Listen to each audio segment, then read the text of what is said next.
Good evening, everyone. Welcome back. Welcome back to season 3, episode 1 of The Good, the Bad, and the Ugly. And as you can see, I've got the two ugly bar lambs with me as well.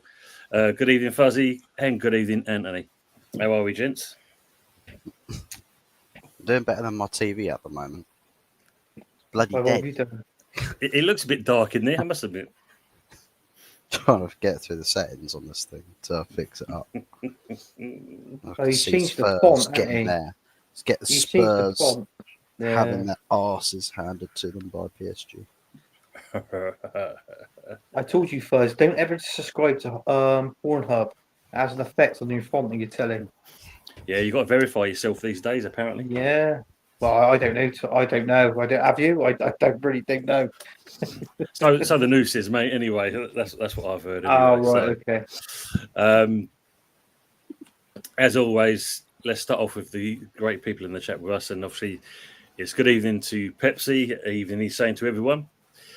Aces, good evening to yourself as well, and also to Fuzzy Murray and Bristol Rovers tractor supporter as well. Wolves versus West Ham in the Carabao Cup draw. Yeah, that's an interesting one. Kilman going back to his old club. I've got bloody hair in my mouth. Grimsby versus Man United. Oh, what a game that's going to be. Go have a punch up with the Grimsby boys. Yeah, I was going to say. Matt, good evening to yourself as well. Tony's doing the early starts this season because he knows these shows always overrun. Never overrun by 3 hours. Not at all, Matt. No, it's just a chat. Yes, chat's full. Matt saying Wolves don't scare me in the Carabao Cup at all. Godfrey, good evening to yourself as well. Big up Members Football TV. Hope you're well. Yeah, doing well, and you're a legend. And also the same for you as well, Godfrey. Good to see you in here as well. Wolves, can we leave Kilman there? Michael Blees is saying. And good evening, Michael. Yeah, that wouldn't be a bad shout, would it? As long as we get the money back. Matt's saying best show on YouTube, or at least one of them. We, as Anthony says, we get quite a lot of good comments about this. So we're looking forward to season 3. Good evening, usual. 36 minutes played. Woking versus under 21, still 0-0. So that's not bad at all. Good idea he's saying about Kilman being left at Wolves. Good evening, words and pictures. Evening, Tony, HotFuzz and Anthony. And Michael Blees saying, Pepsi, Susan Boyle, Cup winners, you can't sing that. Yeah. Susan Boyle in a West Ham top. Have you seen that picture, Buzz? I have. No. Well, they're sponsored by Susan Boyle this season, West Ham. So. Yeah, it's sponsored by Coca-Cola. Yeah, it's called. You've heard of Britain's Got Talent. This is called this season Sullivan's Got Talent. So I don't know.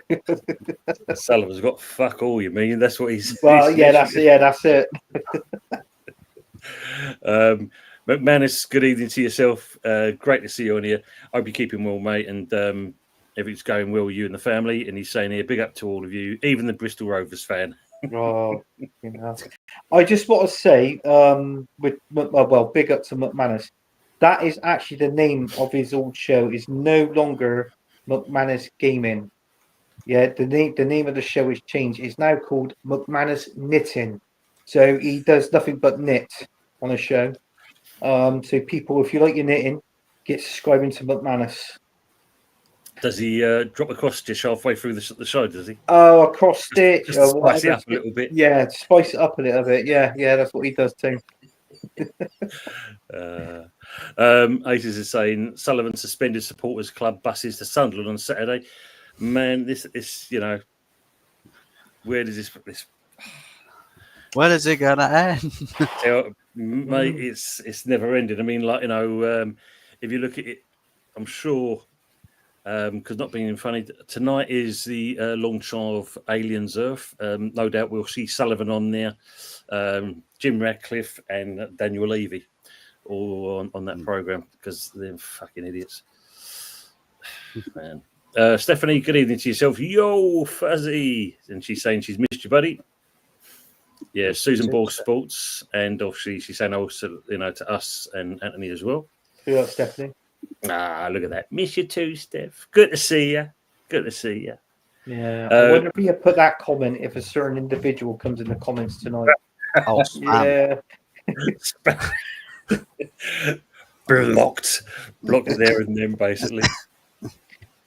Good evening to number one, Rob Carpenter. Evening, Gaffer and the team. Season is upon us. Thoughts, top three and bottom three predictions. Oh, that's a good. We'll start off with that actually. Great one there from Rob. Yeah, well, for us, I think the fact that we're going to a newly promoted team, they've spent big. You know, when you think they've spent 120 million so far, and I think they've got a couple of more players inbound as well. They've also just signed the next West Ham player, Arthur Masuaku. So that'll be interesting if that idiot starts and scores against us. Yeah. And obviously the managers just extended these contracts. So out of the three, probably they're the ones that may possibly have an inkling of staying up. I mean, your thoughts on that, guys? Do you think that'd be the case? I'll let Fuzzy go. Do I think what will be the case? Sunderland. Do you think out of the three teams that came up, Burnley, Sunderland, and Leeds, Sunderland have spent big? Probably they'll end up being doing what Luton should have done. Stay up and actually, well, I probably would say, what's a better team that's come up recently that's now sort of, let's say Nottingham Forest. So they come up from the Championship and everyone's like, yeah, they'll go down again. But then they don't. And then one season turns into two, turns into three, and then before you know it, they're properly established Premier League side that will go to the Big Six and absolutely slap people up. Yeah. Sunderland could do the same thing. I mean, they've started off coming into the league with a bang, you know, spend big, try that, because we've seen it before where some teams will spend big, but it doesn't quite work out the way that they hope it would. But I'd tell you what, if you're a Sunderland fan and your first game of the season is against West Ham, I think you're looking at that like, yeah, what a lovely start. We'll take some of that. And I think it's probably a here we bloody go for a West Ham fan. You look at that game and you think, why did it have to be us? Why couldn't it be West Ham versus Brentford or something? Or one of them boring opening games that will sit at a 3:00 fixture. And it will just pass us by like nothing's happened, like two ships passing in the night. But no, it's going to be one I think a lot of people might actually focus on. And I think Sunderland probably will end up being one of those teams that will stay up. Probably not, say, like top 10 or anything, but anywhere near there, probably at highest 15th. But yeah. Be a good start from that case. What about you, Anthony? What do you think on that one? Sunderland. Do you know what? Obviously, they spent big. You said of it, Tom. I think one of the key players that they spent is our ex-captain, Granit Xhaka. You know, I feel that he's that's good to have there in the middle of the pitch. I always said it when a team gets promoted, if they can concentrate on the spine, for have that solid spine. Yeah. The rest falls in, and then that's it. I mean, Sunderland has done that, but I've actually tipped, believe it or not, I've actually tipped Sunderland to go down this season. I have, along with Burnley. I think Burnley is going to finish rock bottom. Sunderland, I said, to go down, and believe it or not, even though they've sold their players, I don't think they've signed quality players to replace them. I think a certain Wolves might be in trouble this season. So obviously they've got rid of some of their players and they haven't really replaced them. But then again, you could throw obviously Leeds United in that category as well. So obviously the three that come up is obviously the main three you think that go down. But I personally think one of them will survive. I don't know why. Something's telling me it might be Leeds United. That I think they're the more established, aren't they, at the three? Yeah. I think that's where you're getting at. That's the way I kind of see it. But I don't know, because they bought a couple of players in, haven't they, already? Yeah. Burnley, I agree with you. I think they possibly will. Scotty Parker's done a great job with getting them into the Premier League. Can he maintain it going through? I don't know. The second team, yeah, that's a toss-up. I mean, Leeds, I think, have got a good chance of staying up, but at the same point, if Farker doesn't get it right, because you've got to think there was on the verge of getting shot of him, and then they kept him on. They were, yeah. So when you look at something like that, that could be the second team. You're saying Wolves. For me, I think Brentford could be one. Possibility. Because you've got to think they've sold quite a few of their players. Yeah. We don't know what's going to go on with Whistle, if he's going to stay there or not. They've taken on, I forgot his bloody name there, the coach as the manager now. Yeah. Has he got the cojones to get it over the line? I think they're going to might find it a little bit tough. Old Brentford. Yeah, I know what you're saying. They have sold, their best players. Obviously, one of them's gone to Man United. The other one, I don't know. I mean, obviously we signed Norgard off of them, but I think, to be honest with you, that's just to add numbers, like depth in squad. Yeah. He's not going to be a first teamer. So, but then again, you look at it, he was actually captain of Brentford, and he captained quite well last season. But I personally think he's a better captain than our original captain, Martin Odegaard. Personally, that's an interesting topic, because with that one, why he's still captain, I don't know. For me, no. we know the obvious choice. We do know the obvious choice. Anyway, the top three. Who do you think is going to be the top three? Do you know what? I think Man City is going to win it, because there goes a certain time in Man City. If Pep doesn't win the Premier League, which he didn't last season, he seems to win the Premier League the season after. He's done that before with Man City. Yeah. So I think it could be Man City. I know that, don't get me wrong, Liverpool signed top quality players, and they have. I think we've. I don't know if our business is over at Arsenal, but if I was to say who was going to win the Premier League, I would go Man City first. At the minute, I think Liverpool second and Arsenal third. And I'm not ditching my own team here, but I just feel that, I'll be honest with you, Tim. You look at when you look at the league last season, and I conclude West Ham, but mainly Man United and Tottenham. I think last season I shook these Premier teams up for this season. So obviously, you think of it, the top teams are buying big, and they've bought in around about each team has bought in around about 6 or 7 players per team so far, and I think this could be one of the most that Man City is definitely one of the most what Arsenal's done. I don't think we've never signed 6. If we get Ezzy, that'd be player number 7. We've never signed those many players unless. Do you know what I mean? So this is going to be a really interesting season, and it's hard to call. But when you look at the players on paper, you automatically think Liverpool, but that's not necessarily the case. True. So very true. Saw the Community Shield. Yeah, Palace, an unchanged Palace side that beat Man City, has just gone and beat a Liverpool side post £300 million. This is the thing, isn't it? I mean, what about you, Fuzz? What do you make of the top three? Well, I think it's all about perspective, right? Now, some people might look at the table and see in first place Man United, but where I see with perspective, some people might look at 20th and see Man United. It's all about which way up you view the table. An hourglass. Yeah, exactly. But yeah, for me, top 3, or bottom 3, I might as well start with bottom 3. I do think Brentford probably be one of the sides that will go down. Probably just going to be a long, drawn out, probably boring season for them. As well as that, I'll always enjoy seeing Leeds get relegated. So there's them gone. And then I think Burnley are just, to be honest, Burnley. Yeah. But I don't really see them as this established Prem side. I just keep thinking they're a championship team that keeps finding its way into the Prem, and then they just bounce around for a bit, and then they go back down again.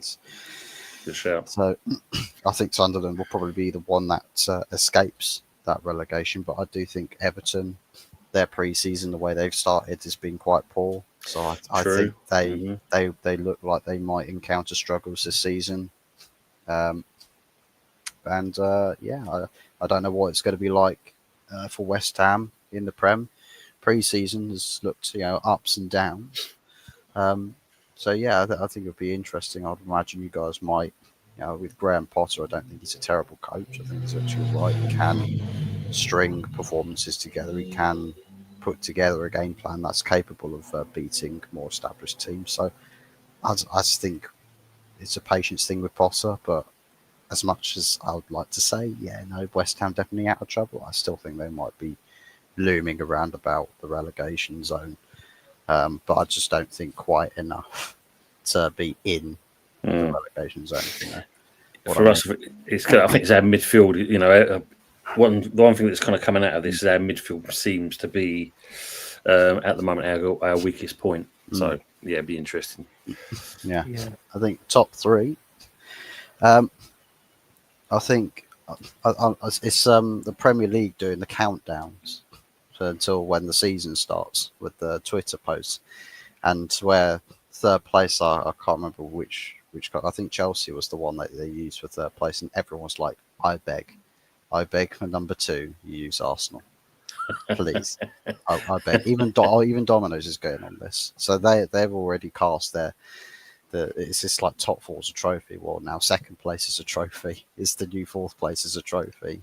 Wenger has taught his pupil well in Mikel Arteta. So I think Arsenal definitely going to be somewhere in that top 3. Don't know which way around it's probably going to be. I think Liverpool, to be fair, it's just something about them that it's missing an edge. I think if they get Isak, it's over for everybody. Isak, it's over. I think Gehi, if he goes into that team, they're just a little bit better at the back. I do think Van Dijk will look a bit more frail, bit more of a weaker point in that defence now. I think a couple of times he was caught out against Palace. So I don't know if their defence is quite as pristine enough to get a title across the line. But then I think there's a lot of doubt around Manchester City. I think a lot of people say, they're going to be back. They'll go on, they'll win it. And I think they'll bounce back hard. I think they'll bounce back with a lot of aggression, and they'll storm the Premier League title again. To be honest, I don't know. I think it is really going to depend on how a Pep team stands the test of time, because he never really sticks around at one club for a prolonged period of time. So these are uncharted waters for Pep Guardiola.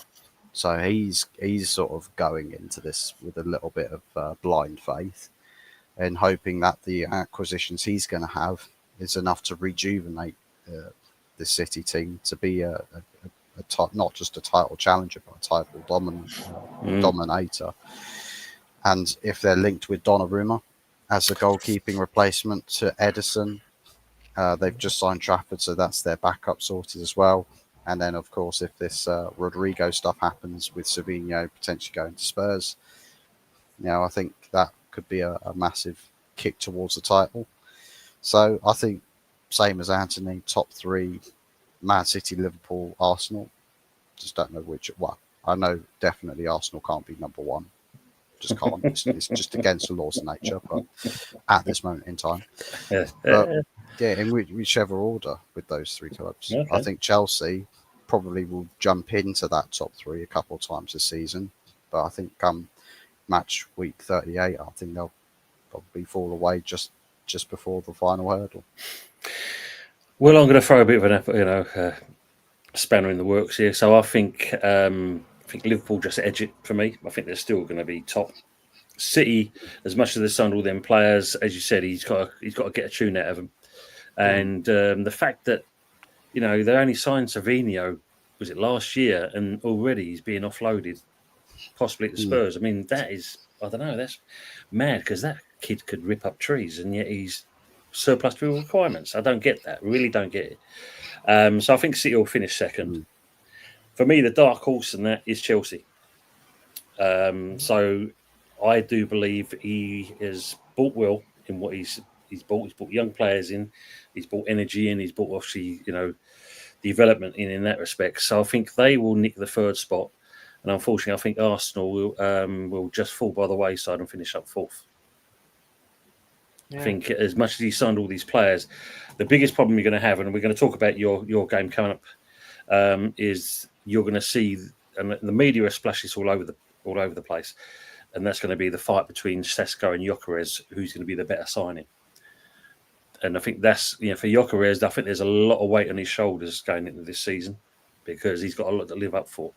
So we're going on, and that's why I see it. But I could be wrong. We could all be wrong because they could all surprise us as we go on. Michael saying Sullivan's got deep pockets, just short arms, can't reach the cash.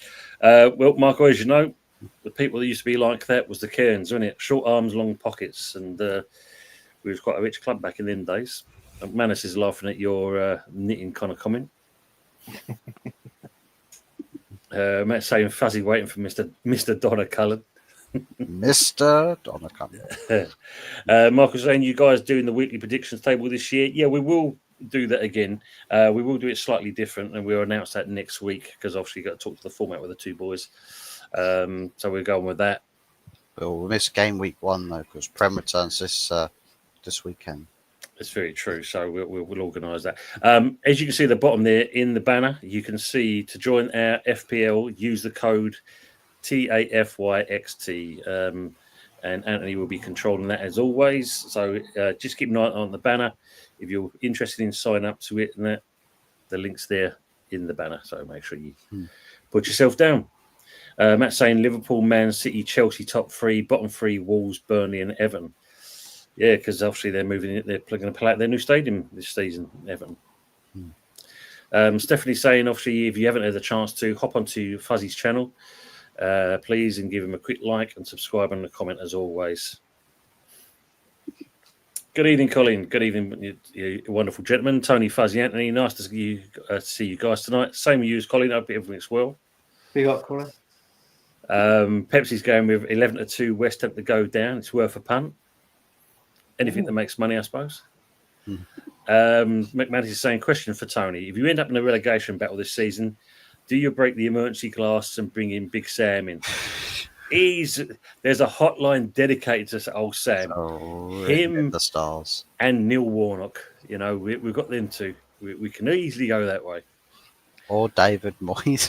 David. If it's going to shit at Everton, he might try a different flavour of shit in West Ham. That would be David Sullivan's sign out before he clears off out of it. And for shits and giggles, get rid of Potter. Let's bring Moyes back in again, and then he clears off out of the club. Aces is saying Calvert-Lewin has signed for Leeds. Yes, he has. Well, our clubs have been saved. Absolutely, Fuzzy. I was going to say exactly the same thing. Thank you, Leeds. Yes, Michael, they have indeed. They've got a great left wing back in Arthur Masuaku, so yeah, good to see that man back in the Premier League. I mean, obviously, Anthony, as you said, it also, Xhaka, I mean, did you, I don't know, that was a bit of a weird one. Did you expect him to go to Sunderland of all teams? To be honest with you, no. But when Sunderland came in for him, the first person that he actually contacted was Jermaine Defoe. And he was speaking to Jermaine Defoe, basically trying to pick his brains to see what life was like in Sunderland. And Jermaine Defoe obviously managed to twist his arm and said, nothing but good things and positive things coming out of Sunderland. So I think that was why Granit Xhaka obviously made the move to Sunderland. But it makes you think, coming from the German team where he actually won the league the season before, because obviously they did the Invincible run, didn't they, over there? Yeah. And then coming into Sunderland, I personally think he wanted to come back to the Premier League. I think he missed the English Premier League, and obviously, as we know, it was only Sunderland that came in for him. Do you know what? I think he might do well. I know it's a strange one knowing that a team from the Championship just got promoted, and he goes to there. I'm surprised something like, I don't know, maybe something like an Everton or maybe a Wolves, didn't get like going for him. Yeah, Or, yeah. But unfortunately, that's it. But, I say they would have suited, a player like that probably would have suited them as well, wouldn't it? Really? yeah, he would have definitely. But I wish him well. And I wish all teams well. But unfortunately, as we all always know, there's three that's obviously got to go down. So True. and Did you see the interview with Xhaka when he signed for him? I watched bits. I didn't watch the full interview because apparently it was quite a long interview. But I just seen sort of. I used to be a Sunderland fan when I was a kid. When I was growing up, I had the biggest collection of their shirts. It was all the one-liner answers though that he was giving. You know, there's the journalist saying, "Oh yeah, Sunderland, this and the other," and then yes, that's right. No, of course, yeah. And it's like you haven't got a clue, have you? Really, you really don't know nothing about this team whatsoever. Why is this Newcastle kit got red and white stripes on there? I thought it was black and white. Yeah, we know players have got a short term, but signed for Sunderland, Granny. Signed for Sunderland. Matt saying, obviously, so much for Ten Hag saying Xhaka isn't leaving over his dead body. Shows what influence he had on the transfers there. Well, maybe that's a telltale sign that he probably is dead then. They got a puppet in the interview room. It's like, yeah, here you go. Get him to talk. There you go. That just pull that wire. Hope for the best. Yeah. Ace is saying, yeah, Brentford are definitely gone. Going with what I said there. Matt's saying, who will get injured first? Calvert-Lewin or Callum Wilson? One look at each other in the tunnel, that knowing glance over each other's shoulders. They'll both go down before they've touched the pitch. Bloody hell. It'll be like, what was the film? It'll be Unbreakable 3. That's what it'll be. Well, I don't like saying this, but it seems Calvert-Lewin or Callum Wilson, but I mean, could we put a certain foot rug in that category as well? If he gets a knock, you know what I'm saying? Yeah, and then it's all going to be on Callum Wilson. Yeah, great. Then stuff. Luke Shaw will wheel himself in with a 5-way leg break in his leg, a 5-way leg break. Yeah. And a McChicken sandwich underneath his shirt as well. It's like, sorry guys, I had to sneak this in. Under his shirt? You mean under one of his breasts? I mean, he's keeping it warm underneath it. Oh, under his breast. Oh my god. Is that the thing where he got to grab the nipple to lift it up?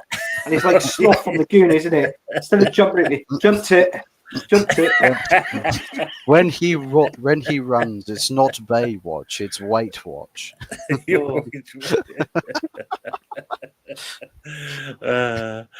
Colin said, good evening to all you wonderful ladies and gentlemen in the chat. Always nice joining this wonderful family. Absolutely, we do enjoy the community we've got here.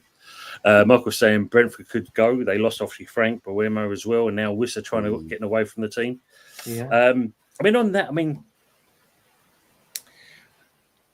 let's start off with your man, Anthony Gyökeres, and the style he did to get himself out of that club to join you guys. Now we're seeing it with Isaac, and obviously Wissa looks like he's trying to go down that same route. What is it with these players that suddenly think they can demand what they can do? Do you know what? I don't know if time. Obviously, we know times have changed and the style of footballs have changed as well. But when it comes to a player like that, and it's not just our teams we support, it's any player that plays for any team. Why do they think they got the audacity to think they are bigger than the club? This is what I don't understand. And nobody's bigger than the club. That even includes the manager of the football team. So I don't know. I think players are more, they sulk more now if they're not happy there, or if they're not being picked, or against certain teams or whatever. They just feel like they can just fret the team and move on. They put in a transfer request. Okay, I get getting in the transfer request, but I mean, some of these players, they really go down the wrong road about it, don't they? Instead of speaking like proper human beings, it's like throwing their toys out the pram. And to me, that didn't really get you anywhere. Do like what Brian Burmo did, or Benjamin Sesko. Go back to your club, start training, have a pre-season with them. If you want to move somewhere, tell your agent that. Your agent's the one that will get you the move. See, the club can say, "Oh, we're not going to sell him," all you want. But Yeah. if you as a player would say, "I would like to target a move there, but I'm going to be strictly professional about it." Yeah, Sesko played several pre-season games with Leipzig before he made his move, and he's had transfer links all summer, even pretty much tail end of last season. yeah. Herbert returned to training for Brentford for a couple of days before everything started clicking into gear.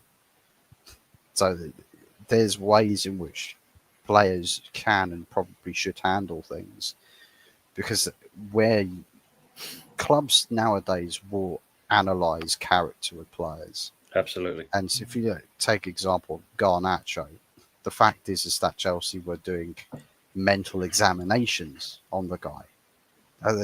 Is this guy a psycho before we sign him? Let's make sure that he's not going to burn Cobham down. Let's make sure he's not low-key an arsonist.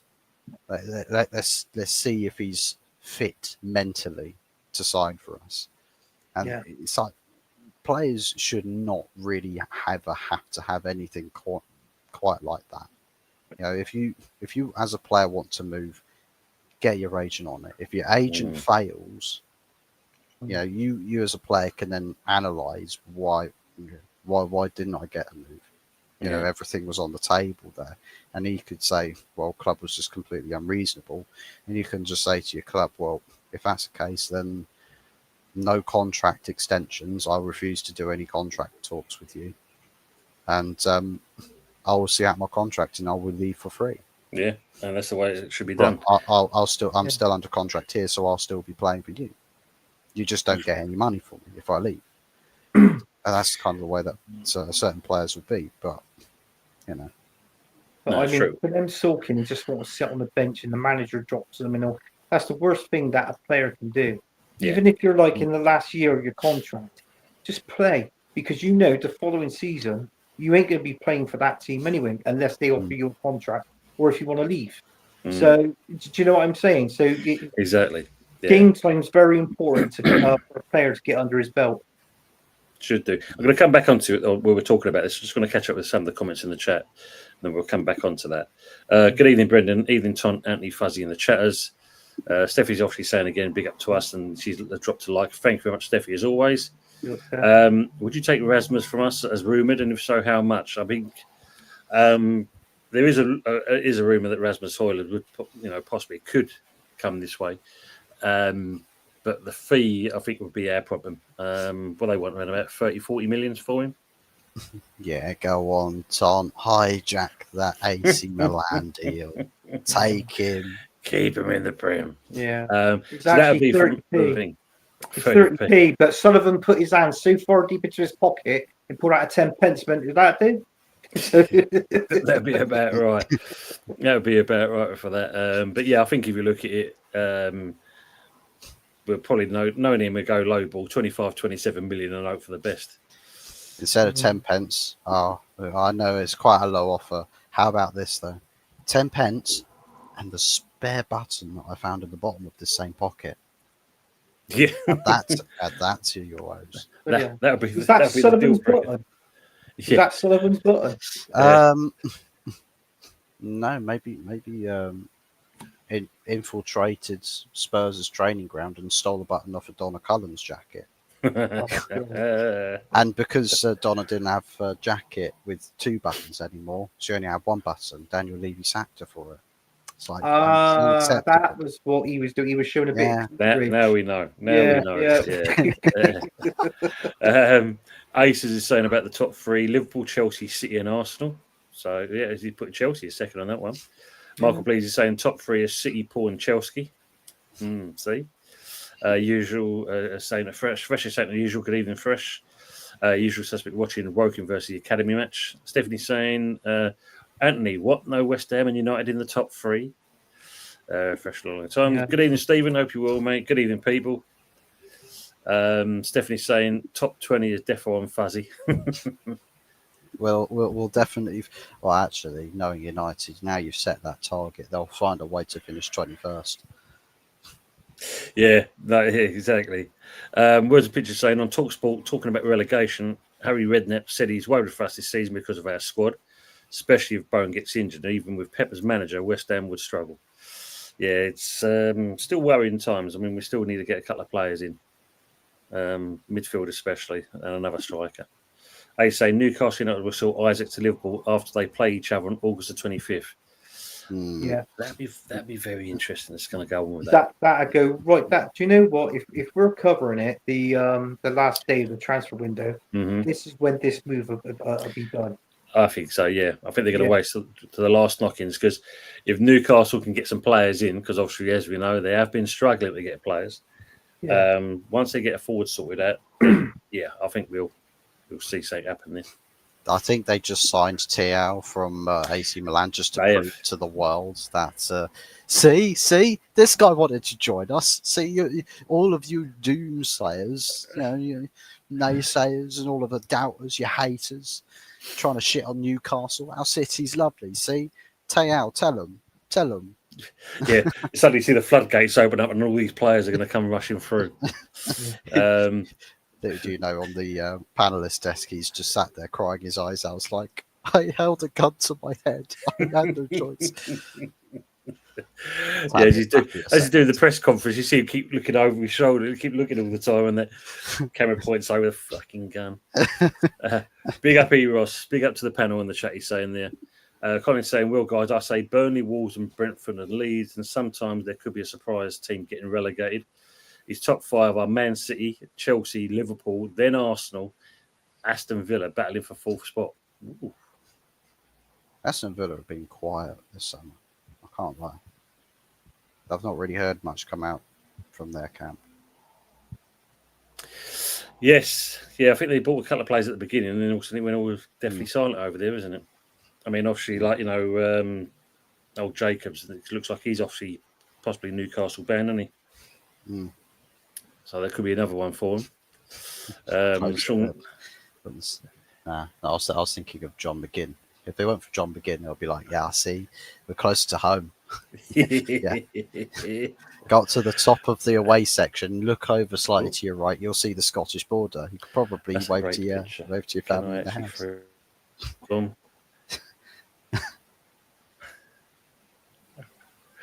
Yeah, we all just pause for a moment then. I think oh, yes. I forgot to ask you, Anthony. Eros was asking who won the fantasy football last year. I did. It was Spurs. In my Actually, I imagination. know. I'll be honest with you. Who was in top position and led it for a hell of a long time was Henry Ray Baker. And I'm not too sure. I think Henry may have won it or may have come second. So no, I think it was Henry. Yeah, it was Henry. Bloody hell. Yeah. Well done, Henry. Well done. Ace is saying City has agreed to sign Donnarumma, you're saying? Oh. Fresh is saying, I heard a rumour. Matt saying, is Trafford going to be happy being number 2 at Man City behind Donna Cullen-Rumour? He's going to get so wrong. Pepsi saying Arsenal first, Liverpool second, and City third. Well, I don't know about that. Do you know what? It'd be brilliant if it was, honestly. But I just can't see it, not with the manager we've got. I honestly can't. I think with your pre-season, that was quite telling because people will say with pre-season, it's not really the results that you really care all that much about. It's the contents of the match. It's all the little things that the team does. And it looked for a lot of the time in some of those games you're just completely disjointed in a defensive aspect. But then it took a home game against Bilbao to slap them 3-0 with that sort of bouncy party vibe, and everyone's immediately thinking, we'll go all the way here. But actually, was it that world class sort of performance that you expect you're going to get in the Premier League week in, week out in the Champions League week in, week out, in Carabao Cups, FA Cups to win the trophies. I don't know. I mean, Gyökeres wasn't my. He wasn't my first sign. Well, we needed a striker, but he wasn't my first option. Let's just say, when you find out that, well, personally, I wanted Osimhen, and when you find out he went to Galatasaray for when it's 40 million euros, which is equivalent to around about 30 to 35 million pounds in our money. Do you know what I mean? But obviously, Mikel Arteta wasn't interested with him because with that player comes a tiny little bit of attitude. But then when you're a top quality striker that scores lots of goals, and you know what it's like, they've got attitudes, they got chips on their. I mean, look at Haaland, for Christ's sakes, for Man City. You know, I mean, when he saw Mikel Arteta to stay humble.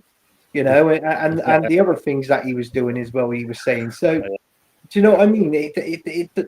A player like that does come a bit with a bit of an attitude, and rightly so. I mean, they're good players; they score lots of goals, and it's well deserved.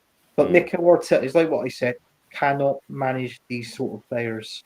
So it makes me think if a manager cannot tolerate a striker like that, why the hell are you paid £15 million a year in wages? Yeah. As I said, I was just going to catch up with some of the comments. We're going to go back to this Gyökeres Sesko thing. Yeah. Obviously about if get rid of Cooper. Look, Steve Cooper told not Moisty Moyes, bloody hell. Like please saying that would be Deitch at West Ham. Jesus. 2468 motorway now. Don't know about the songs. Allardyce, he was just saying, yeah. Good evening to Dave, old school gunner. All right, lads. All right, Dave. Hope you keep him well. If you haven't already seen Dave's channel, go and see old school gunner. He's a decent old man. Good old friends with Anthony as well. Got Sabian now. Yeah. And he's loving Xhaka. Look, he's a two-faced. Yes, absolutely. Yeah. It's one of those. Yes, I heard this as well, Michael. Yeah, Wilson's already got a niggle in the training on Saturday. So Calvert-Lewin's scot-free. He's lost Wilson's lost a bit already. JB, Stone Island Hammer, good evening all. Good evening to yourself as well. Hope you're all good. Matt saying probably will be Dutch. Michael, please, yes. Stone Island Hammer's saying, Michael, they also lost their captain to Arsenal. Big player for Brentford. Yes, you know. I think you're right, though, Anthony. He's just there for the numbers. You know. Yeah. Birmingham 1-0 against Sheffield United already. I don't think Sheffield United's not as favourite as they said they're going to be. Then they get slapped at Bramall Lane against Bristol City. Yes. Oh, that was superb. I literally watched that game. What a great game that was. And we needed payback from the playoffs. And it was just a joy to watch. That free kick by Twine, you know, that was unbelievable. Yeah. Who's going to score the most goals out of Gyökeres, Sesko, and Ekatike? Ekatike. I do want Gyökeres to score. What people don't realise is obviously in Swedish, people pronounce it how it is Gyökeres. It's not Gyökeres. It's a silent G. It's Gyökeres. So, you know. Tell that to the Londoners. They call them Glockeres. Gyökeres, yes. Drive-by shooting up stadiums. But we know what this Gyökeres is like. I think you guys can remember him when he played for Brighton. You know, and they kept sending him out on loan because he was absolutely crap. He played against us in the Prem, and he looked so young in the face, and he was all over the place. That it's like, to be fair, when people joke about it, it's like every touch is a tackle with Gyökeres. Yeah. And seriously, some of his Brighton highlights genuinely look like that. No, exactly. I mean, obviously, Wilson better. I mean, McManus is saying about what Fuzzy was saying. It's not just the players. A lot of it is down to the agents. You're interested in that comment I forgot to mention earlier, Fuzz. When you said about, let the agents know. Well, if you look at Morgan Gibbs-White, Forest wanted to take Spurs to court because basically they shouldn't have known that information, that there's a release clause and all this kind of stuff. Well, if that's the case, why put it in a contract which can be seen and read? Practice what you preach at the end of the day. So any player is sellable, and obviously, it's one of those. But yeah, players, agents are in it for themselves, as we know. They're going to make their shitloads of money, and everyone else is going to lose out in it, especially the clubs. Going back to what we were saying about Gyökeres, my concern for that player is like I said, how he did the shithousery to get into Arsenal in the first place, and knowing Arteta, whose ego is going to come out on top? There's only going to be one person. And if Gyökeres starts playing silly buggers, then it's going to be a short career for him.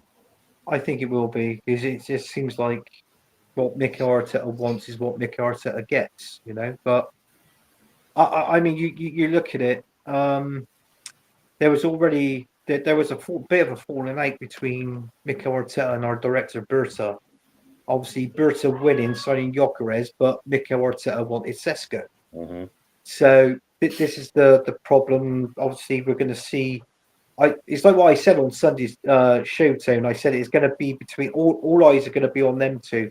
I'm not too sure if the time that Man United signed Sesko, is he actually? Do you think he would actually feature in that game, Fuzz? I mean, I'd like to think he will be in and around that match day squad, because it's not like with where we've heard managers like, oh, they need to train to get up to speed. Oh, they're not quite physically ready yet. Well, he's played several preseason games and has been training for a whole week. Plus, then he's not missed. He's actually missed like 3 days for training, where he's been flying from one place A to place B, signing contracts, doing media, and then go to sleep, wake up in time for training. So he's only missed 3 days. So if that's an excuse, 3 days that he's missed.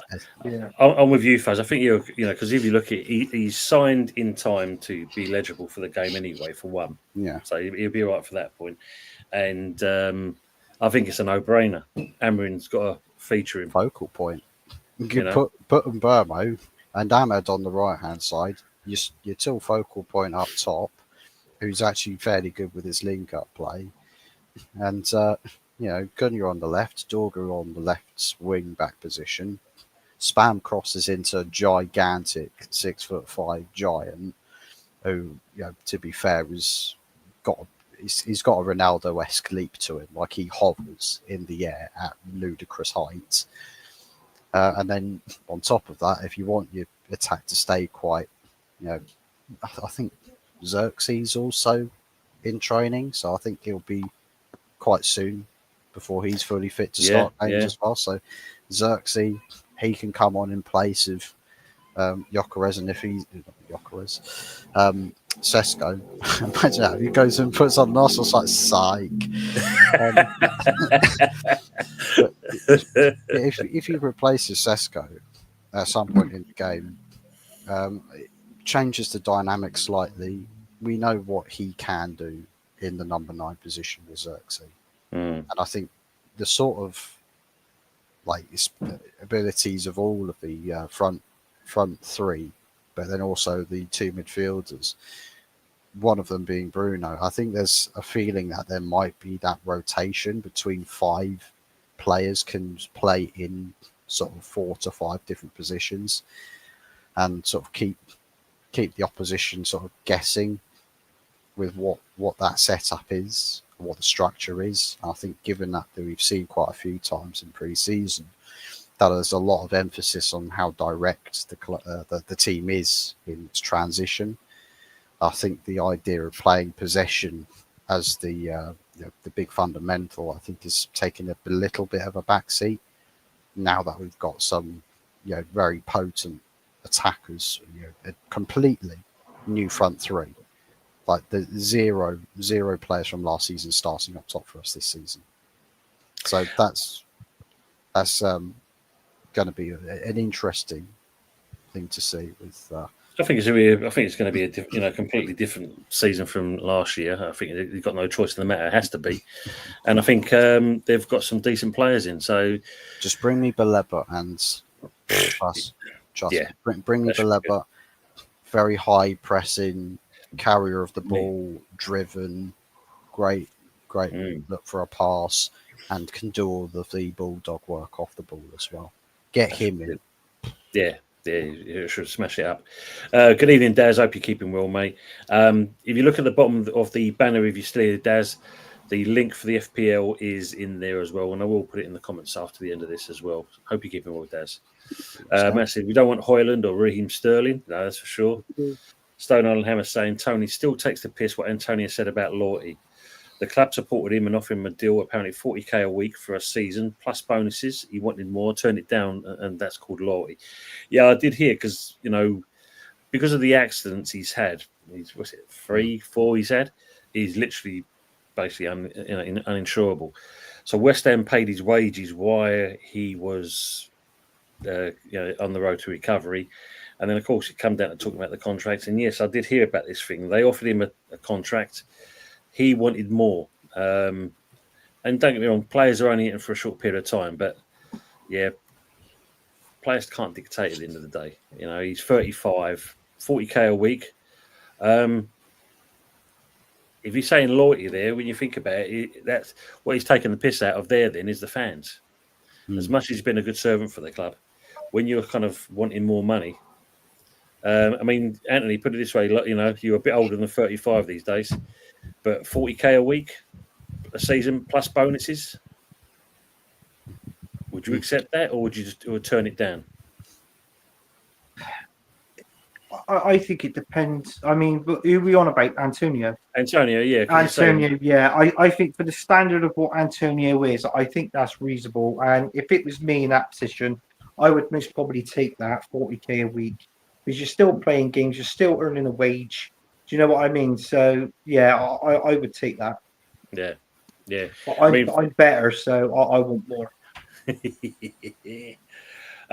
But yeah, Matt's saying obviously, yeah, Simon Jordan also supported the club in this aspect, which was quite surprising for a few people, and even JB's, Stone Island saying, "I need to hear that. Normally, Jordan hates us." No, he did actually defend West Ham in this respect.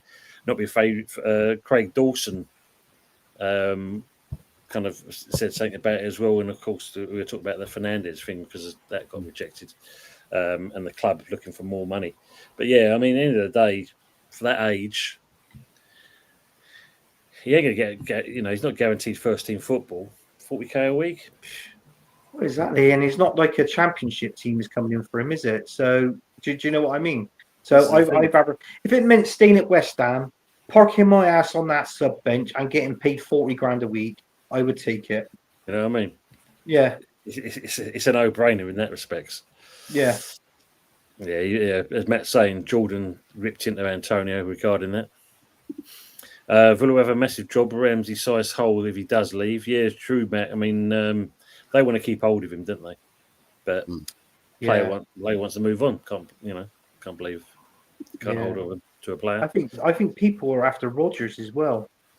That Villa's midfielder, isn't it? Rodgers. Yeah, he's a don't get me wrong, he's a decent player, isn't he? It's a wonder that he hasn't gone already, to be fair. Exactly. Yeah.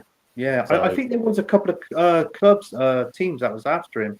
If I remember correctly, somebody might correct me in the chat. Obviously that's brilliant because I might be wrong, but I believe wasn't Newcastle interested in him? I think so. Yeah. I think it was. Yeah. Ramsey, they want him. Newcastle want Ramsey, and I think he wants to go there as well. But Villa's trying to play hardball. Yeah. They lost to Spuds, and that game should never be classed as a friendly. Yeah, that's very true. Matt said London Derby ain't a friendly even during pre-season. Oh, tell me about it. Ace is saying Lee Gunner is scouting Brighton Chelsea Academy for transfer, but Sullivan rejects all of them. Yeah, because he's tight as arseholes. Matt saying Morgan Gibbs White is at a better club than Spurs. Yes, yeah, even though they bought all these players. This what gets me with that as well. When you think about Big Ange, look at Nuno, you're looking at Conte, you're looking at Mourinho. Levy didn't back any of these managers really. So No. Thomas Frank is getting all this money pumped into him, getting all these players. I don't know. What's that all about? Let's say, hypothetically, if Thomas Frank, let's say Savinho deal and the Eze deal doesn't happen, but he doesn't sign any alternatives, could we technically say that Thomas Frank has actually been properly backed? Because, I mean, Mohamed Kudus, Paulinho, the only two names I can think of that are significant signings. And if Thomas Frank is coming into a team that finished, what was it, 17th? 17th. You finished 17th last season. I mean, two players to your first team, and you're telling him, "Nah, you'll be fine. You'll be fine. We will be linked to all of these big name players, but you'll thrive with scraps." See, if we want to say Daniel Levy is properly backing, big money is needing to be spent, and they've got some money to spend. It's like Morgan Gibbs White 60 million release clause slapped down on the table. That gets rejected. Okay, where's the £60 million gone?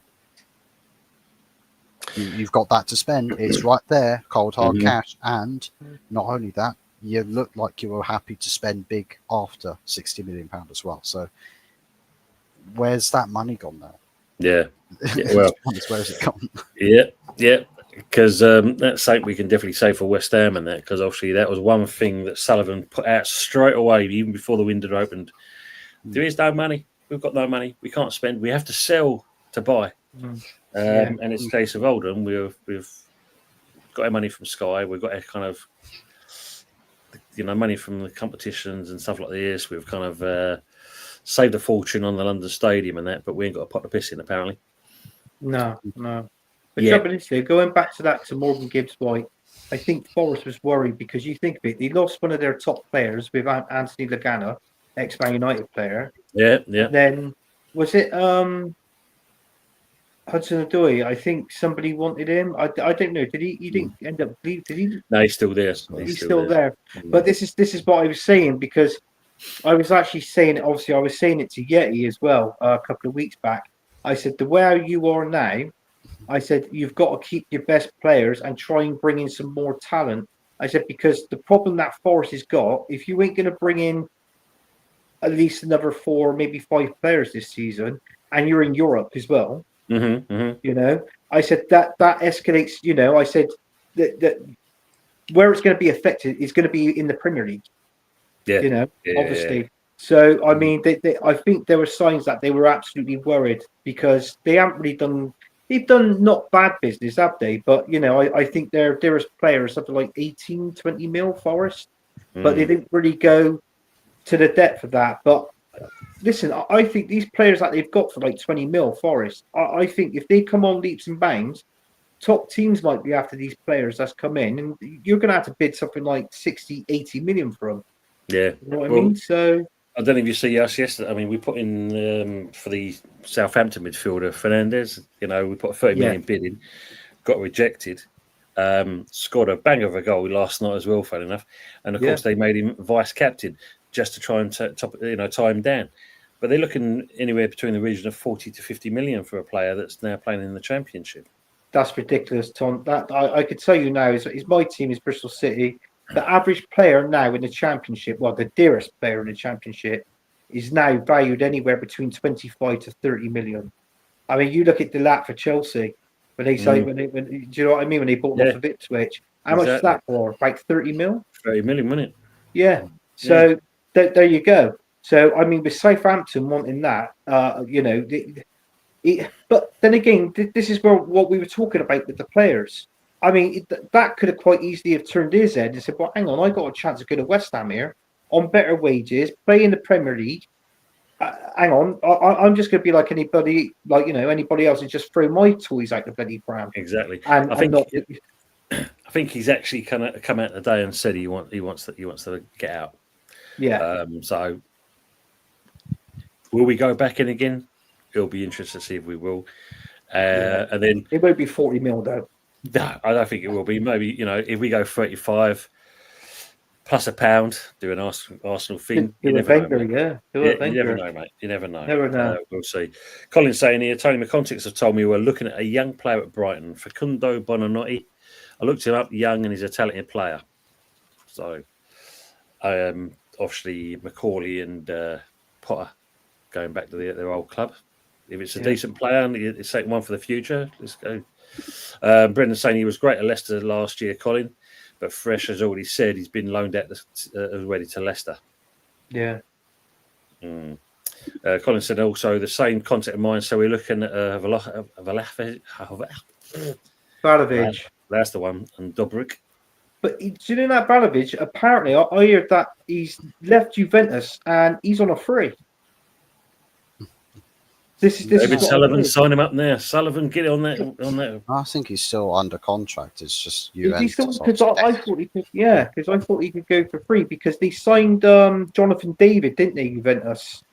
So yeah. This. Do you know what? I would take him at Arsenal.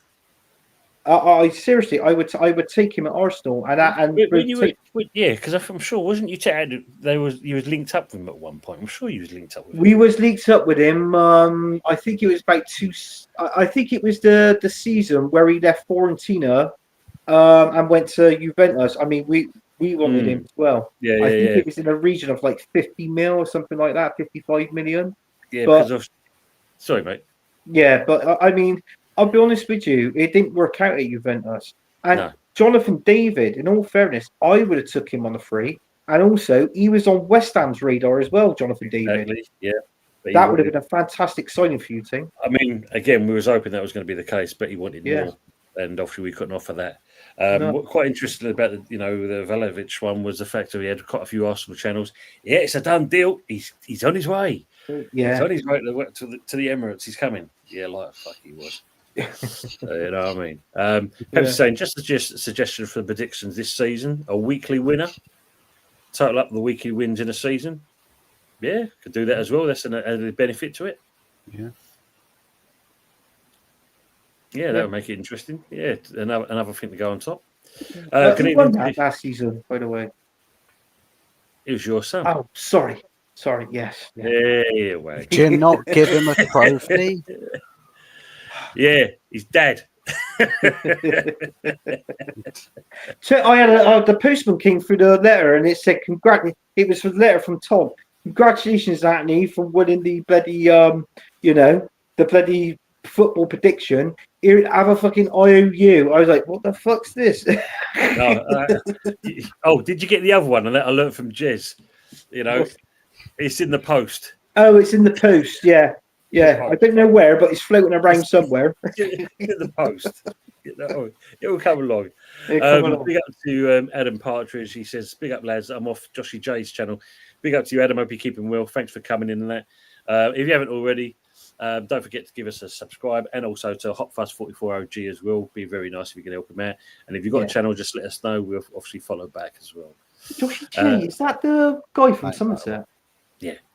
Oh, do you know what? People see with me with Bristol, but you can actually tell the difference between. Oh, absolutely, man. Yeah, I'm going to have words with him and that because apparently he did his prediction and things. That he put us down as 19th, the bastard. Did he? Yep. Fucking hell. I had you down. Do you know what I got West Ham down as this season? Go on. I've got you down. In all fairness, 20th. I got West Ham down as 15th, 14th? It's something like that. I mean, I'm putting myself. I'm saying 12th. Oh, 12, yeah. 12, but I think it all comes down to will we see a different Potter? The pre-seasons. Well, I mean, we've in that we've kind of got back-to-back wins, and even won our own trophy. So we've done an Arsenal, we've done a Spurs, the Terry Tiger Cup, and obviously the Emirates Cup, and now we've got the Susan Boyle Cup. Well, it's all good. It's all good. Bloody hell, we won the Emirates Cup. I got to be honest with you, that bloody Emirates Cup, what a load of shit! That looks like a crushed dildo with wings. Honestly, so I said, "What the hell is that thing?" It's like is it one of those? Is it been not kicked around a couple of times and just polished up to make it look good, and then giving it back? It's awful. God. Brendan saying holiday results in Croatia. Yeah, Dubrovnik, yes. Good evening, Ray. And he's saying good evening all. Hope you well, Ray. Yeah. Fresh is saying Antonio's a complete narcissist. Even turned his mother's death into a be all about me. Just fuck off. Players, I mean, their ego is unbelievable. Michael Blees saying an average support will be lucky to earn 40,000 a year. Absolutely, Michael. And this is what we say about it. Not being funny. I mean, Anthony knows this one already. But when you look at them Arsenal players that come off the coach that time and completely ignored that 12-year-old girl, that is where players are out of check of reality. Out of check, yeah. You know what I mean? He's just horrible. I just don't like it. I mean, what's wrong with a player going over to the fans, and even if it's what's 5 minutes? Exactly that. You know man. what I mean? Yeah. There's nothing. It doesn't cost nothing, does it? Something like that. No. He means Dovbik, and he's shite. Ace is saying Anthony would buy all the tractors going for 40k. See. I think you'd be you could, but it'd be a clap type. Joshy J would be the best bet.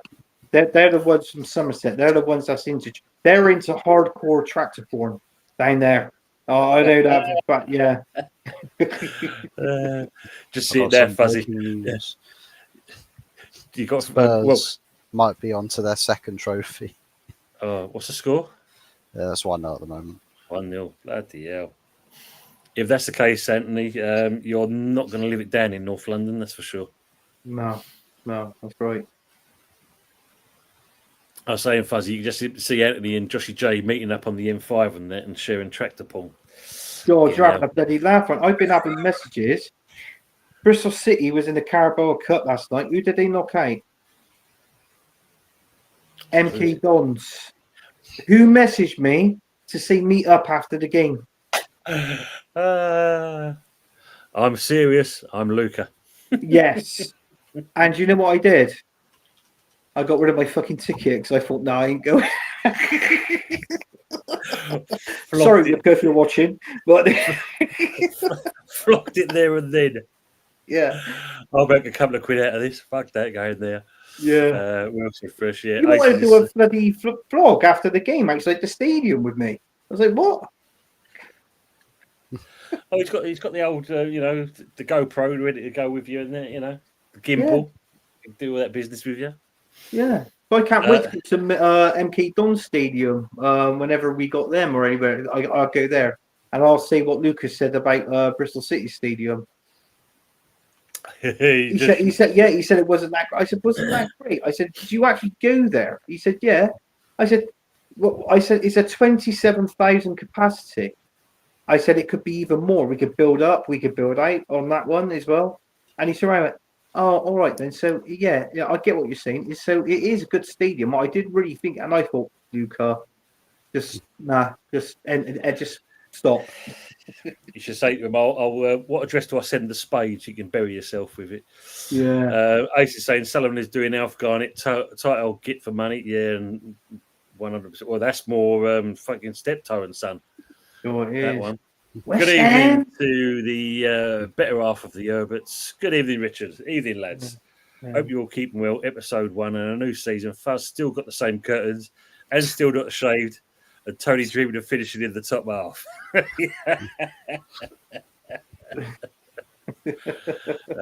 Superb. Where do you think United are finishing? Yeah, he hasn't mentioned that part. He's already told me. He's already told me where he thinks he's going to finish. He's got Man United down as 8th. Wow.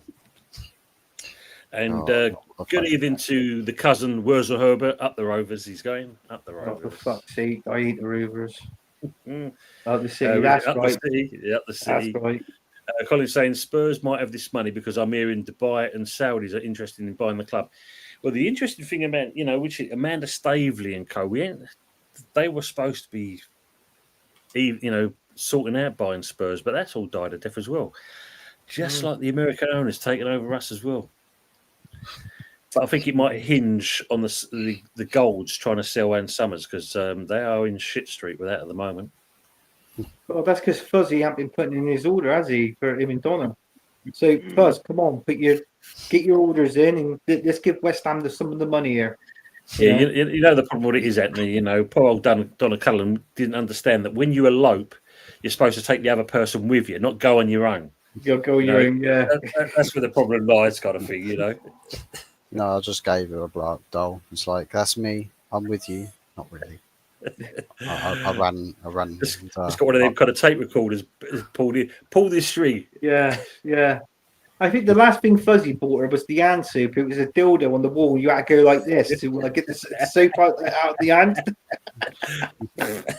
It's a bit much. Send it back. It's broken. Sending too much out.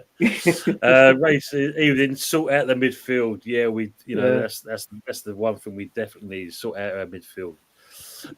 Pepsi's going bollocks. Spuds have scored. Yeah, Aces 1-0 Tottenham as well. Richard's saying, I've got to be honest with you, in all due respect, not being funny, let's count the time this season. Ent says this.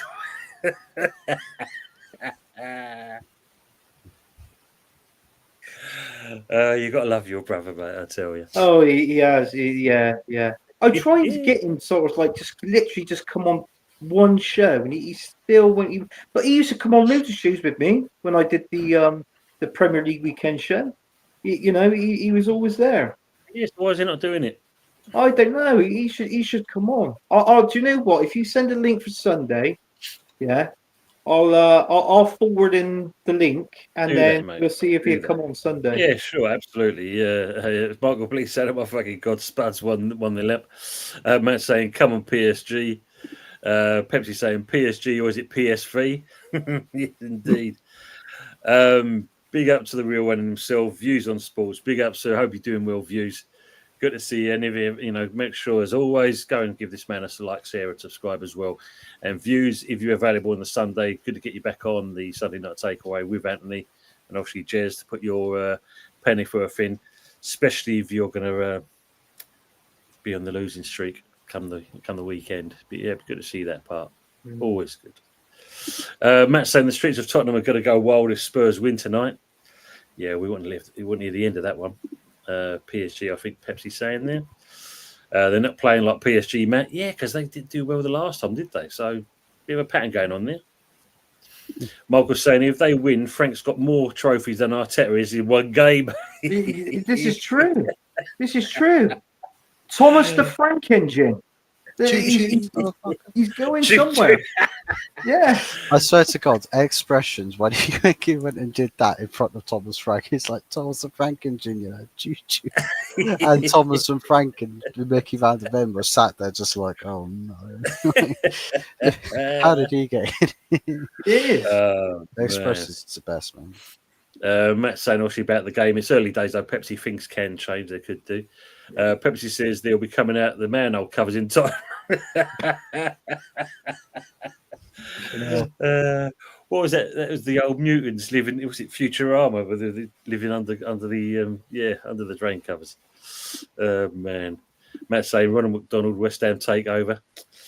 Man, you imagine that. Well, at least we'll have decent. Well, I'll say decent food, semi-decent food. Richard said, "I'll be on Sunday and after United destroy Arsenal." See, look, he's fighting talk. In your dreams, Rich. In your dreams. Do you know what? I'll be honest with you. I think it is going to be a very close game. I will say that. Well, we'll come on to that next. Just going to come up. We caught up with the chat anyway. Views is saying, obviously, smash the like, guys. Thank you very much as well. Views, really appreciate your support on this one as well. Fresh, great to see. Alford scored. It's 1-0 for the West Hams. 90th minute, 6 minutes added to come. Matt saying, brilliant. Thomas the Frank engine. Thomas trained with the face of Thomas Frank at the front. Yeah, it'd be the new one. That'd be the new size of it. So yeah, let's talk about your game. How do you see this one panning out? 10-1 to Man United. Fuck off. Not having it. That's not bad. That's bang on an hour and 15 minutes. Yeah. I can remember on the last show, it was right in 3 seconds. Oh, man.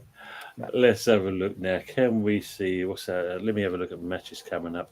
I think it's going to be Do you know what? It's like what I said, Tone. I think it's going to be a close game. Obviously you got to think, is it that dump of the ground at Old Trafford, where everything's fucking falling apart. But apart from that, I like what I said on the Sunday night takeaway. It is going to be Sesko versus Gyökeres. It really is. I don't know. I just feel like with Sesko, the reason why Arsenal fans didn't want Sesko was because he's got his stats over in Germany is most probably the same. Well, it is roughly the same stats as Kai Havertz, to be honest with you. It's like 13, 14 goals a season. But I mean, I can understand why Manchester United went in for him. This is a player not for now. To me, this is the player for the future as well because of his age with Sesko.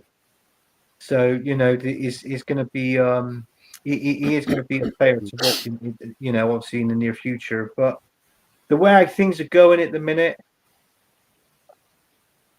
I got mates as Man United fans, and I got to be honest with you. I know it's Arsenal first game of the season, but when you look at Man United's first run, what they've got, and I think it's the first 6 or 7 games, like us, team. Arsenal and Man United got the toughest runs in the beginning part of the season this season. Yeah. We have, and it's because I think we've both got Man City, we've both got Liverpool, we've got Newcastle, Man United versus Arsenal each other, and obviously, they've got a few harder games than us. I mean, the easiest one for us in the first 6, I think it might be someone like I know Forest is in there. So that might be one of our easiest ones. Yeah, but going back to the game, I think it's going to be a close one. But I think with Arsenal, the way they were last season and the additions that we've added to this squad, I think we might nick it by the odd goal, a win. But it's like what I said. Fuzzy doesn't want to do a show with me because he's very embarrassed about obviously Manchester United this season. Well, I'm just looking at the last 4 games, the form guide, and it bodes better for Man United because basically they're showing you they beat us 2-1, then they beat Bournemouth, 4-1. Yeah, drew with Everton, and then obviously they won 5-4 on pens. Whereas with Arsenal, you beat Newcastle 3-2, you then lost to Spurs, lost to what's it called? Barcelona was it? And then obviously then your Emirates Cup thing, and it was quite fun to see Tony Claude saying pummel. They pummeled them, kind of thing. It's like, yeah, not so great at the moment, But no, it's not. No. Let me just catch up the chat, and we're going to go over the rest of the things about used to. Tony's, I'm fearful for our club, especially if we get off to a bad start. Sunderland, Chelsea, Forest, Spurs, Crystal Palace. Yeah, we've got all the easy games here. Yeah, we don't pick up any points, the pressure will be on Potter then. I think Palace is. I think they're going to be the dark horse this season, team. I mean, beating Man City in the FA Cup, beating Liverpool in the Community Shield. Do you know what I mean? And there's talks whether if Ez is going to be coming to us still. So it seems like Spurs are going to hijack that one. Yeah, I've read that as well.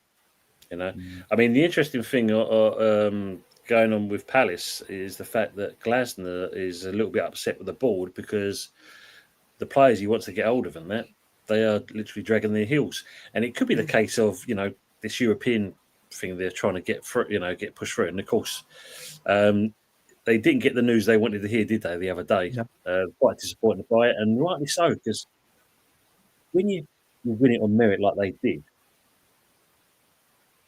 but then extra, that's the problem, isn't it? When you own more than one club. But look at the foreign owner; he owns more than one club, and he seems to somehow find a way. But then again, it was like not being funny with Chelsea when it with the ex-Chelsea owner, and he owned another team and that. Yeah. And it's just, do you know what? I actually, if it doesn't turn over, because they're on about Forest replacing them, which obviously they have, but I just feel so sorry for Palace. I don't understand the reason why they had to go down that channel, down that road. It's only because the Tex are owning this Lille. Yeah, but I mean, you look at the chairman of Forest. He owns about 3 different teams. That's insane, and he's got away with it. Yeah. Yeah, it's just the fact it was a conflict of interests, as they say. So, Mm. I mean, not being funny, it's like with us, Kretinsky owning Sparta Prague, but he's not invested in West Ham. So, as much as he's invested in West Ham, he's not invested continually into the club. No. So that's why he's still allowed to do what he's doing. But as for the Forest chairman, he gets away with it. Gets away with it, yeah. Which is saying all the talk Sunday about these new players for both sides. It'll finish 1-0 Man United. Harry Maguire header, 92 minutes from a Bruno corner. Pepsi saying 1-0 Arsenal from Havertz. I reckon he's going to start. I seriously, I reckon Mikel Arteta is going to start Kai Havertz in that game. Yeah. I really do. Be interesting. I think, maybe Arteta will blood him in slowly a little bit. You can sort of see it happen, can't you? Arsenal play better than United, but they lose because Arteta just farts around with the starting 11, and then the substitutions you need to make come on too late. Yeah, you can see it happening. Yeah, a mile off Fuzz, and seeing some Arsenal channels here, what he's been doing, it sounds like he's been doing his usual best, especially in some of their friendlies where they've been losing, and it's not been good. Colin, so I say Arsenal versus Man United. I think it'd be 3-2 either way for me. Battle of the two strikers. Yeah. Fresh is saying 2-0 Kente is in beast mode. That's brilliant to hear. So it's full time 2-0 Orford and Kente. That Kente looks proper decent. Good. I mean, that's one thing I can say about Potter. At least he's looking at youth teams, and we got players like that coming through. Brilliant. Yeah. Earthy didn't go back to you, did he? No, he didn't come back to Bristol. Oh. I think he went to. Was it Middlesbrough? I think it is. Yeah. Yeah, I think it's it a bit was of a shame. But it is a bit of a shame. But I really liked Earthy. And some of my mates and that, obviously they're Bristol City fans, and they said, why didn't we go into, for Earthy this season? He's the sort of player, whether he plays or he comes off the bench team, he can literally change a game for you. Honestly, that's how good he is. Yeah. I know it's championship level, but I think with West Ham, they're doing the right thing to just give him just that one more season out on loan, and then start introducing him. If West Ham keep him for next, just introduce him to certain games. I reckon you got yourself a good, decent player there. I'm not too sure about. What's the other one? Is it Irvin or something?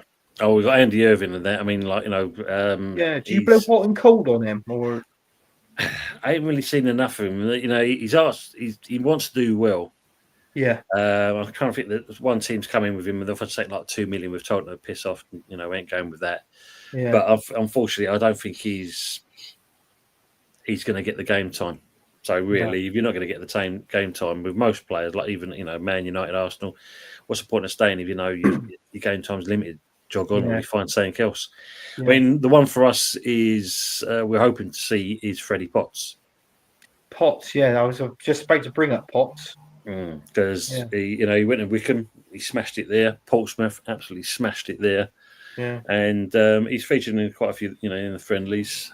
So hopefully we'll see a bit more of him. And Potter does a decent thing and bloods him in nice and easy. That's what we want to see. But we'll go. I just want to. What's going to be your right back? Because you got Wan-Bissaka. Also, you signed Peters as well, haven't you? Backup, he's kind of backup. But if you look at it, I suppose in certain games you're going to see probably the cup games, Cole Peters will be playing in there. Yeah. Maybe you might see Wan-Bissaka pushed further up on the wing.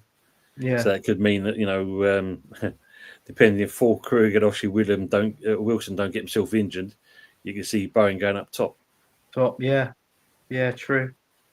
So there's that. I've just seen a comment from Sean on that, and we'll touch on that one in a minute. Okay. Starting lineup will be the Emirates Cup team. Let me just go back to what they say as predictions for the lineup here. What do they think? Let's have a look. I didn't think 4-3-3 would be any good. I think that's what he's going to do. Yeah, they're not exactly kind of giving it at the moment. Thought it would be on here by now, but it's not. Yeah. Let's see now. For Man United, Martinez is out until 20th of October. Mazraoui is out for 3 bollocks of it as well. Arsenal, Gabriel Jesus, Cole, Jacob Hine.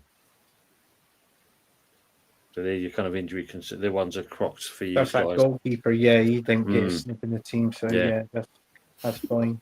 Actually, that's Um, another one you can sign if you want a striker. Why not just going for Jesus? He might score a few goals for you, saying. Might Nah, also mate. give Callum Wilson a hug on the injury table. Yeah. Yeah, all through beer glass. Yeah. All fucking doing that shit. Good cold by Canty, Freshfield, just seen it. You're just saying out the free, twanging around. Absolutely. Michael Bleed is saying we have the players for midfield, but under Potter's system, they have no freedom to express themselves, and this is, another big problem as well. JWP, which are going to, Sean's mentioned, didn't realise it. James from E20 mentioned it the other day. I didn't realise. I mean, we get rid of Danny Ings, who's on 125 grand a week. How much do you think James Ward-Prowse is on a week? Blimey. I would most probably see around about the same. Most probably about 100 to 120 grand a week. Fuzzy? What's your kind of thought? What do you think he's on? Which player is this? James Ward-Prowse. The one that went to Forest, didn't play from we took him back. Sorry, but hang on, I keep thinking 150. Did Forest pay his full wages when he was on loan there or no? I'm not too sure if they did, mate. I don't think they did. Right. Yeah, this bloke's on 115 a week. 115. That's not a lot. £115 a week. Happy days. I'll tell you something now. That's the same wages as what Reece Nelson's on at Arsenal. Is it really? 115,000? Yes. Bloody hell. 115. And you went in for him last season at the beginning, didn't you, for 25 mil? Yeah, that's the thing. I agree with you there, Fresh. Yeah, Irving is miles better than JWP. Baffling, because Irving at least gives you a bit more, a bit more energy. Considering JWP can actually better David Beckham's free kick tally. Apart from, I think, the odd one, we've seen bug all from him, really. Yeah. I'll give him a show after the old school hammers. Yes, because obviously Budgie and Kieran will be on in roughly just under an hour's time. We're going to say usual prescriptive text now calls usually. Prescriptive text can fuck off. No, really. Good evening, Frog. How are we doing, mate? Under 21s are looking good, which is great to see. Yeah, thanks, usually. Yeah, 115 a week. Yeah, and Fresh Shady, not even worth 115 a week. No.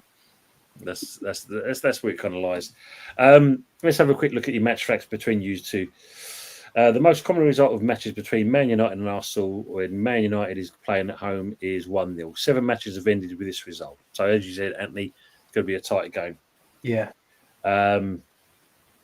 You've got to say Man United and Arsenal is 1-1. 10 matches have ended with a draw. And during the last 38 meetings, with Man United playing at home, Man United have won 22 times. There have been 9 draws, while Arsenal have won 7 times. The goal difference is 62 to 29 in favour of Man United. And during the last 79 meetings, Man United have won 33 times, been 21 draws, while Arsenal have won 25. The goal difference is 110 and 90 in favour, again, Man United. Yeah. There's a pattern there, yeah. But yeah. It's just it drew. So the last time you played at Old Trafford, it was 1-1 and 2-0 Arsenal FC at home. Yeah. Man United haven't lost in the last 6 games. Wow. Well, so yeah. So if Man United score first, their win ratio is 73% of their matches. When Arsenal lead, their win is 80%. There we are. Any other things? Anything else is interesting between this lot? No. No. But yeah, did you make a squeak shut. noise then, Fuzz? When you said 80%, I heard.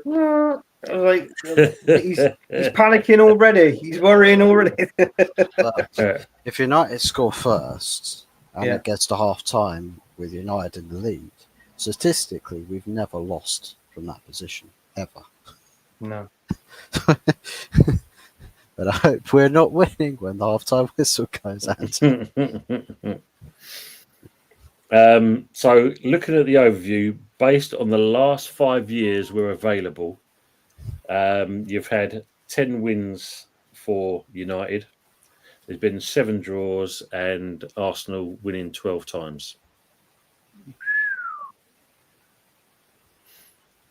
The last time you played, obviously, January the 12th, around 9, it was 1-1.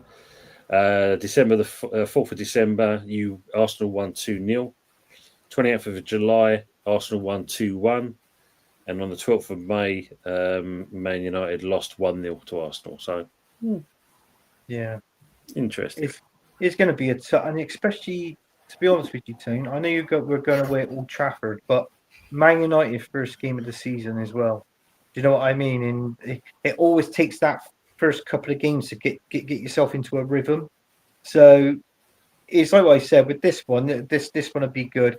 It's going to be by the odd goal. It is, honestly. That's the way I see it anyway. Yeah.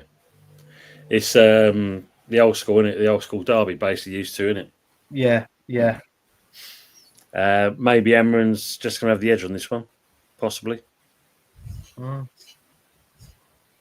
But we will see. Let's see if Saliba and Gabriel are up to scratch. Yeah, that's true. Well, I'll let you into a little secret, Buzz. If Arsenal gets, let's say if we sign Eze, right? I could see one of those players. I think is going to leave. I can't see how we're going to sign all these players for 60 millions a pop, 50 millions a pop, and not just sell at least one of our star players. It won't be Saka. It definitely won't be. You'd be looking at the likes of Gabriel or Martinelli. Martinelli can go. We're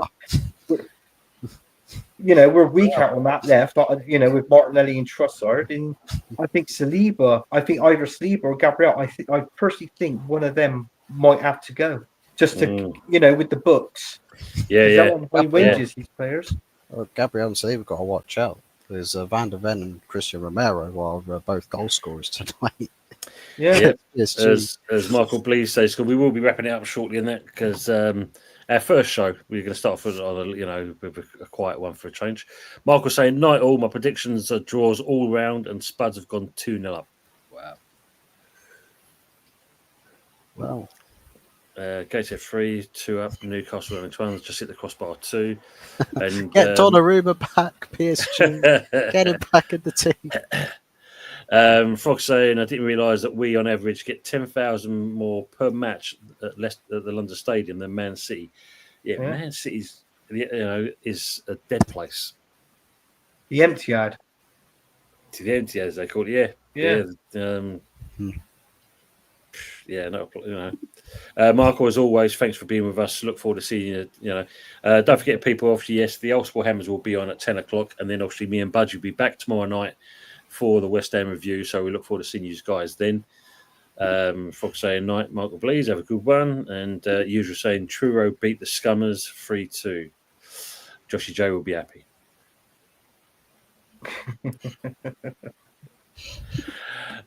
Gents, we'll wrap it up now. I think, like I said, we'll start off in that. We'll talk about for next week. And Anthony, that thing I tried to, you said about trying to put a little collaboration together. Yeah. It's working fine the other day. Try and do it today and that, and also it wouldn't upload. Oh, bloody hell. It was nice to look back on, because sometimes when you look at it, you forget what's happened in like the last seasons of the shows. Well, I don't know if I can. Let's see if it'll play it, because I clicked this thing. Let me see if I can actually do it. Bear with me. That's the one.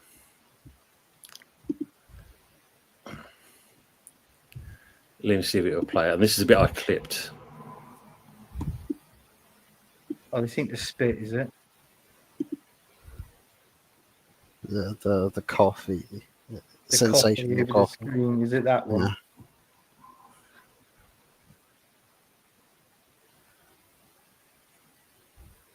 YouTube will probably copyright this. It's like, what are you doing taking content from this channel? It's my channel. Is it really?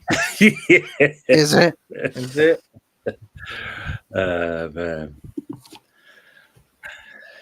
It's not because you've changed the name of the show, is it? I don't know, it's man. Albert- No, because I can clip things there, but for some reason it wouldn't do it. It's a bit.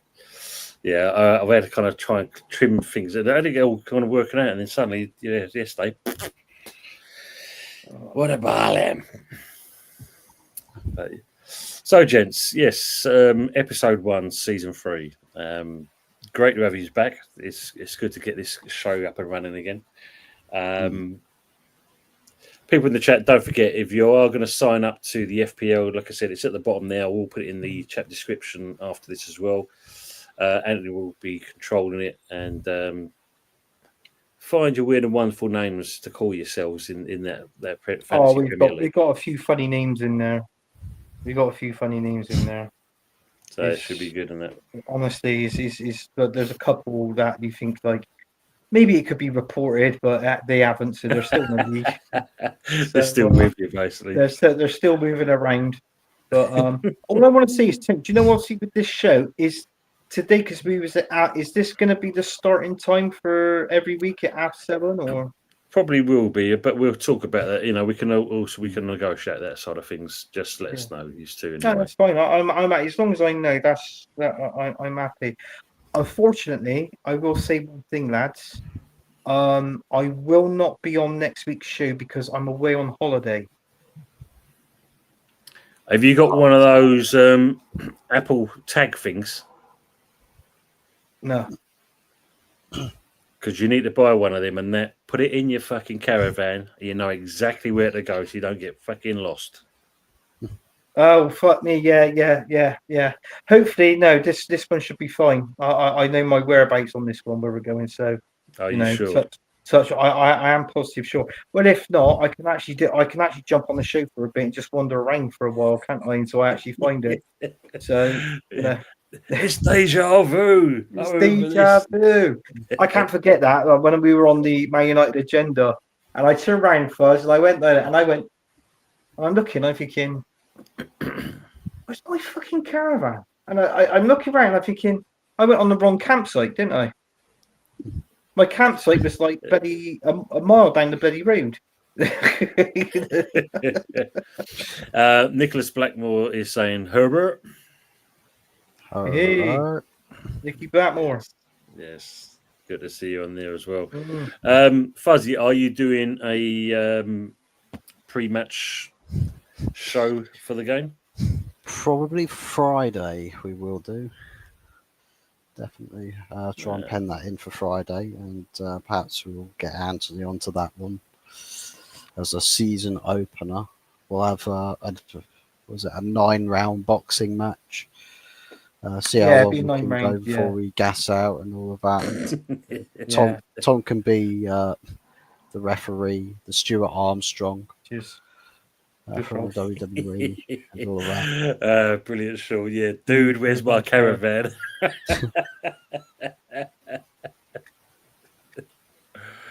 I know that should be a good one then, Fuzz, because I'd like to hear what you two have got to say about that in full.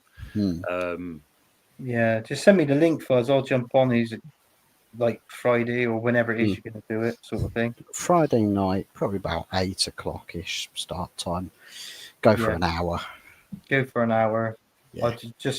I'll just destroy you on the show, like Arsenal's going to destroy Man United. No, I'll just get Eminem. You like wordsmiths, train me across Thursday, and I'll absolutely verbally dismantle you.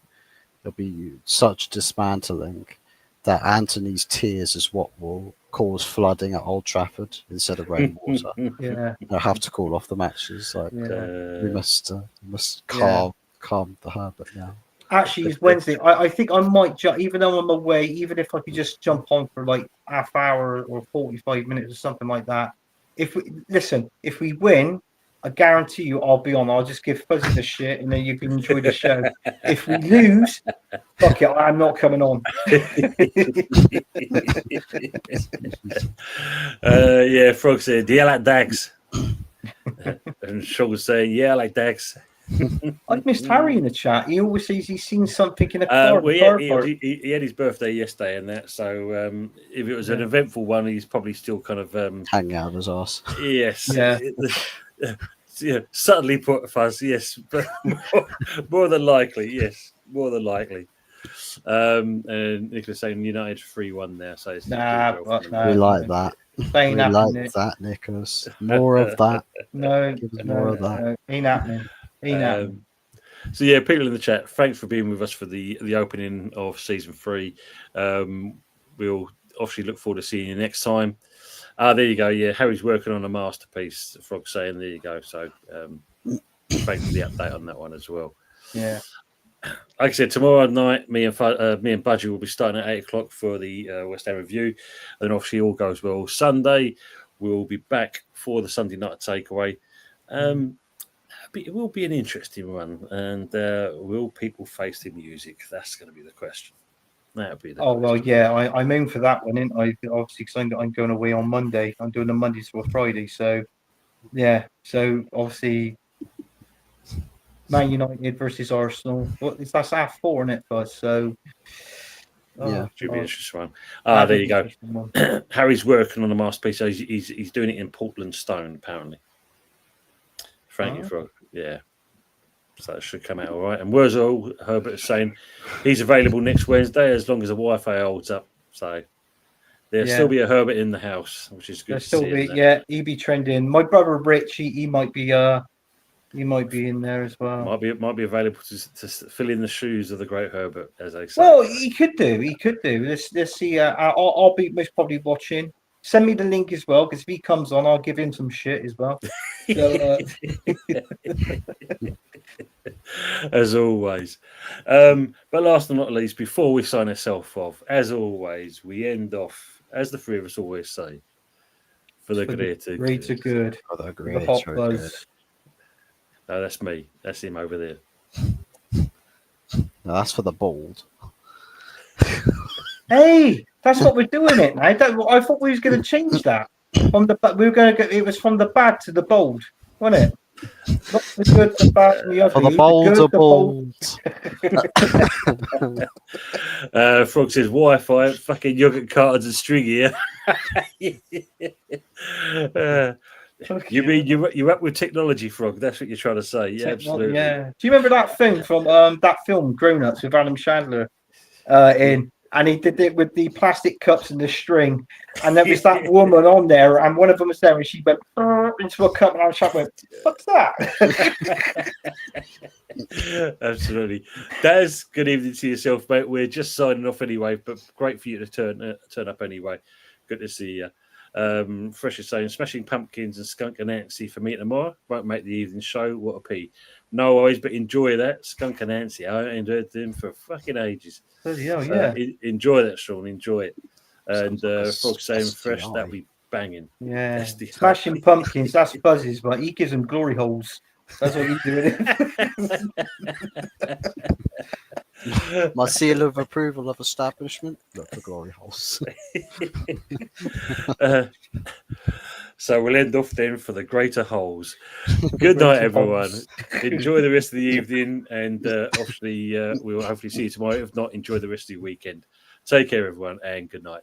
For the greater glory hole. For the greater hole. The greater glory. The greater hole.